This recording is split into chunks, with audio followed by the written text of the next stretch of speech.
พี่น้องมื่อนี้มื่อนี้ใส่กล้องหน้าเด้อบ่ได้เอาขาตั้งกล้องมา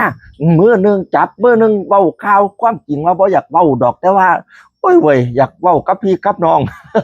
พอเห็นข่าวคุณแม่ติ๋มกุสุมานมายืนยันแล้วว่าฤดูกาลหน้าจะอยู่กับซานเหลาบันเทิงศิลป์ต่อไม่ไปไหนแม่พญาแห่งซานเหลาบันเทิงศิลป์ฤดูกาลที่2พี่น้องเอ๋ยข่อยมองว่าเรามาอยู่ซานเหลาแล้วก็มีความสุขดีพี่น้องลูกเต้าได้ซานเหลากับเคารพนบนอบเล่าดี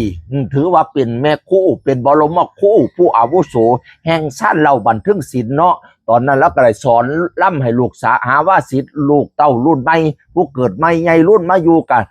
แล้วนี่แหละเป็นแม่ครูทำหน้าที่สอนล่ำให้ลูกให้เต้าหลายคนก็มาถามว่าโอ๊ยเท่าแล้วปานใดสิเศร้าล่ำพะนะว่า เราก็เลยบอกว่าแต่งหน้าแต่งตาย่ำใดก็เห็นเจ้าของสวยอยู่เมก็เลยบ่อยากเศร้าล่ำเทียพะนะว่าข่อยก็ว่าความเจ้าอีเมเจ้ายังสวยอยู่เจ้ายังล่ำอีกได้โดนเติบอยู่ผู้ใดสิถามก็ตามแม่มันตัวเฮาสวยอยู่ ที่สำหรับคันคุณแม่เป็นคนเสียงดีมีคุณภาพสมบทสมบาทเป็นที่ฮักที่แพงที่แงงที่เบิ่งของลูกเต้าซันแล้วบันเทิงศิลป์พี่น้องเอ๋ยฤดูกาลหน้าก็มายืนยันชัดเจนว่าจะอยู่ต่อกับซันแล้วบันเทิงศิลป์ไม่ไปไหนวันที่30นะ30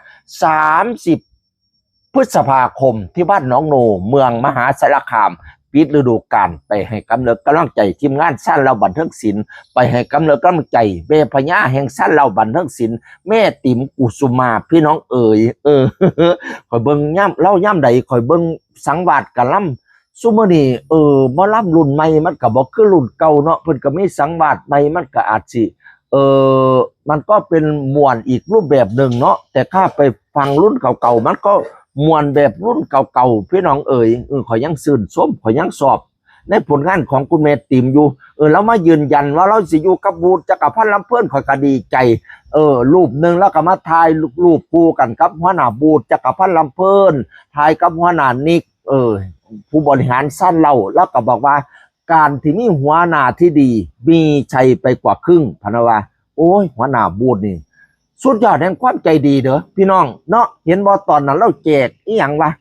ใครที่มีผู้ติดตามเพิ่ม10,000แจกเพิ่ม5,000แม่นบ่โอ้ขับผู้ติดตาม100,000ได้เพิ่มต้อง50,000พุ่นน่ะขอยอยากไปเป็นยูซ่านเราเด้เนาะขอยมีผู้ติดตามเพิ่มขึ้นก็สิได้เงินจากหัวหน้าบูธ หัวหน้าบูธสิรับสมัครบ่เนาะบ่รับผู้เฒ่านี่เนาะ อยากไปรับบางจักปีกนะวันนี้มาถ่ายที่บรรยากาศปากชมอำเภอปากชมจังหวัดเลยจังหวัดเดียวกันกับหัวหน้านิกสันแล้วก็ผู้บริหารสันแล้วนะเป็นคนจังหวัดเลยก็เขาก็เป็นคนจังหวัดเลยโอ้กองหน้าก็คือรอให้มาเฮ้ย ซ้ำนี้แล้วพี่น้องสวัสดีครับ